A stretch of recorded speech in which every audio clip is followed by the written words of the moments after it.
கற்றது கற்பவை கற்றபின் இருக்காது. இயன்ற கோயிலில் பெரிதோற்றும் தன் மகனை சான்றோன் என கேட்ட தாய். மகன் தந்தைக்கு சொல்லுங்க யாராவது. மகன் தந்தைக்கு ஆற்றும் உதவி இவன் தந்தை எண்ணாற்றால் கொள்ளைன்னு சொல்ல. உங்களுக்கு தெரிஞ்ச பொருள் சொல்றீங்களா? அகர முதல்ல சத்தமா சொல்லணும். அகர முதல்ல சேர்ந்து சொல்லுங்க பார்க்கலாம். அகர முதல எழுத்தெல்லாம் ஆதி பகவன் உங்களுக்கு சொல்லுங்க.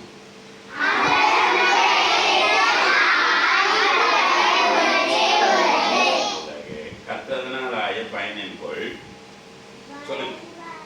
நல்ல சத்தமா சொல்லுங்க. நான் சொல்றது திருப்பி சொல்லுங்க. கற்றதனால் ஆய பயனின் கொள் பாலறிவன் நற்றால் தொழாரினின் மலர்மிசை ஏகினான் மானடி சேர்ந்தார் நிலமிசை நீடு வாழ்வார் வேண்டுதல் வேண்டாமை இளானடி சேர்ந்தார்க்கு யாண்டும் இடும்பையில இருள் சேர் இருவினையும் சேரா இறைவன் பொருள் சேர் புகழ் புரிந்தார் மாட்டே பொறிவாயில் ஐந்தவித்தான்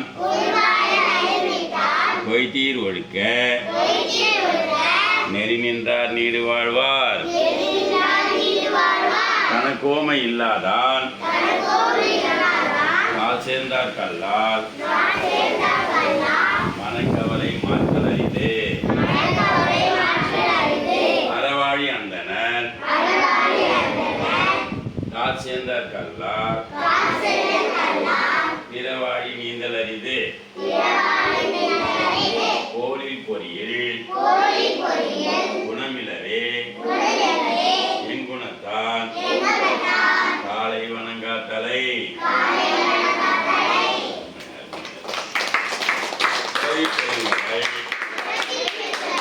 நீந்துவர் நீந்தால் இறைவனடி சேராதார். அருமை அருமை மாணவ செல்வங்களே, என்று உங்களை எல்லாம் சந்திப்பதிலே நான் பெரும் மகிழ்ச்சி அடைகிறேன். இந்த பள்ளியினுடைய மதிப்பிற்கும் மரியாதைக்கும் உரிய ஆற்றல் மிகு தலைமை ஆசிரியர் குமாரி அம்மா அவர்கள். நான் இவர்களை ஏறக்குறைய ஒரு 26 வருஷத்துக்கு நினைக்கிறேன். 26 வருஷத்துக்கு முன்னாடி அம்மா அவர்களை கொலக்குடி சிரியாசி பள்ளியில் சந்தித்தேன். அப்போது எங்கள் பிள்ளைகள்லாம் பார்த்தீங்கன்னா ரொம்ப சின்ன சின்ன பசங்க, 1ஆம் வகுப்பு யூகேஜி அந்த மாதிரி நேரத்தில் அப்பயே என்ன பண்ணாங்க, 1330 திருக்குறளையும் மனநமாக சொல்லி எல்லா தொலைக்காட்சியிலும் வந்து பேப்பர்லாம் வந்து அப்துல் கலாம் வீட்டெலாம் போயிட்டு அவார்டு வாங்கிட்டு வந்தாங்க. அதுக்கு பாராட்டு மூலமாக அந்த சிஆர்சி சென்டரில் காலம் சென்ற கிருஷ்ணமூர்த்தி ஐயா அவர்கள் கூப்பிட்டுருந்தாங்க. அவர் தான் கோஆர்டினேட்டர். கூப்பிட்டு இந்த பிள்ளைகளுக்கெல்லாம் ரொம்ப மரியாதை செய்து அங்கே இருக்கிற ஆசிரியர் பெருமக்கள் எல்லாரும் அவங்க என்ன பண்ணாங்க, தன்னுடைய வாழ்த்து மடலை எழுதி கொடுத்தாங்க. பேசுனதை அப்படியே எழுதி கொடுத்தாங்க. அது இன்று கூட நாங்கள் வீட்டில் வைத்து அழகு பார்த்து கொண்டிருக்கிறோம். அவர்களெல்லாம் சிறு வயசில் நல்லா படித்து இன்றைக்கி நாவாக இருக்காங்க, மருத்துவராக இருக்காங்க. அது மாதிரி நீங்களும் சின்ன வயசில் 1330 திருக்குறள்லாம் படிச்சிங்கன்னா இப்போலாம் என்ன பண்ணுறாங்க, அரசாங்கத்தில் தமிழ் துறை மூலிமா 15,000 ரூபா பரிசு கொடுக்குறாங்க. சரிங்களா? நீங்கள் வந்து என்ன பண்ணணும்னா திருக்குறளை இப்போருந்தே நீங்கள் என்ன படிக்க ஆரம்பிக்கணும். எப்படி படிக்கணும்னா முற்றோதலாக படிக்கணும். முற்றோதல்னா முழுமையாக படிக்கிறது. அதாவது அங்கே ஒன்று இங்கே ஒன்றுலாம் படிக்காமல் அதிகாரமாக 10 அதிகாரமாக 10 அதிகாரமாக படிச்சுட்டே போகணும். சரிங்களா? ஒரு நாளைக்கு 5 குறள் படித்தா போதும். அது எப்படி படிக்கணும் நான் சொல்லி சொல்ல பாருங்கள். நீங்கள் என்ன பண்ணணும், காலை எழுந்தவுடன் படிக்கணும். 6 மணிக்கு முன்னாடி எழுந்துக்கிறது என்ன வைப்பாங்க, ஆரோக்கியமாக இருப்பாங்க. அதனால் 6 மணிக்கு முன்னாடி எழுந்திரிச்சு ஒரே ஒரு 5 குறளை மட்டும் 10 முறை படித்தா போதும். இது எத்தனை விரல் இருக்கு? 10 விரல் இருக்கு. 10 விரலுக்கு தகுந்த மாதிரி நீங்கள் வாழ்க்கை ஒரு தடவை படித்தா போதும்.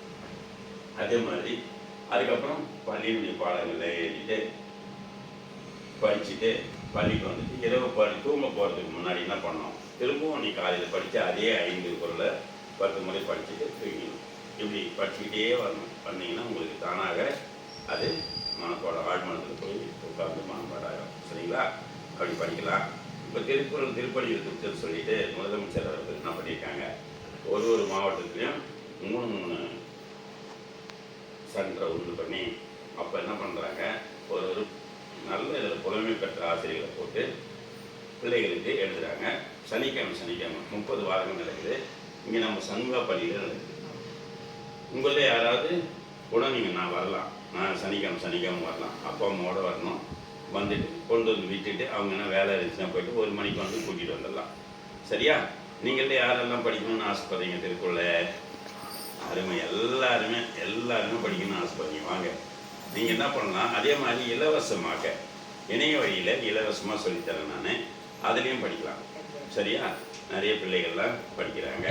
உங்களுக்கு ஆளுக்கு 4 தடவை வரும்போது உங்களுக்கு ஆளுக்கு ஒரு திருக்குறள் புத்தகம் நான் எடுத்து தரேன்.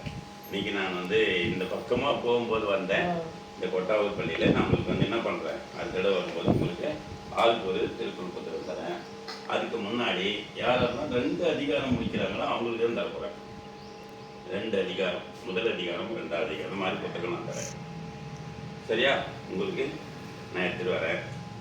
அம்மாவுக்கு சொல்கிறேன், நான் எத்தனை பிள்ளைகள் இருக்காங்க ஏன்னு சொல்லி ஒரு நாளைக்கு நம்ம ஒரு சின்ன ஒரு இலைக்கு மதத்தோட திருக்குறள் சொல்லிட்டு நம்ம ஒன்று பண்ணலாம். யாரெல்லாம் 20 குறள் சொல்லுவீங்க நான் வர அன்னைக்கு, யாரெல்லாம் 20 குறள் சொல்லுவீங்க? அருமை. அவங்களாம் நல்லா படிக்கிற பசங்க நான் பார்த்தேன், நான் நல்லா படிக்கிறீங்க. அதே மாதிரி நீங்கள் எல்லோரும் வாழ்க்கையில் மிகப்பெரிய உயர்ந்த நிலைக்கு வர வேண்டும் என்று சொல்லி வாழ்த்தி விடைபெறுகிறேன். இப்போ கூட வடமாத்துப்பள்ளியில் நம்ம மாவட்டத்தினுடைய பெஸ்ட் ஸ்கூல் அவார்டு வாங்கினாங்க, சிறந்த பள்ளிக்கு உண்டான அவார்டு வாங்கினாங்க. அன்றைக்கி கூட நான் சிறப்பு விருதாக போயிருந்தேன். அதனால் இந்த பள்ளியும் அந்த மாதிரி சிறப்பு கொடுக்குற தகுதி இருக்குது. ஆனால் இது வந்து சின்ன பள்ளியாக இருக்குது இல்லையா? அதனால் ஒரு சிறந்த தலைமை ஆசிரியர் பெற்றிருக்கிறதால நீங்களும் நல்லா படித்து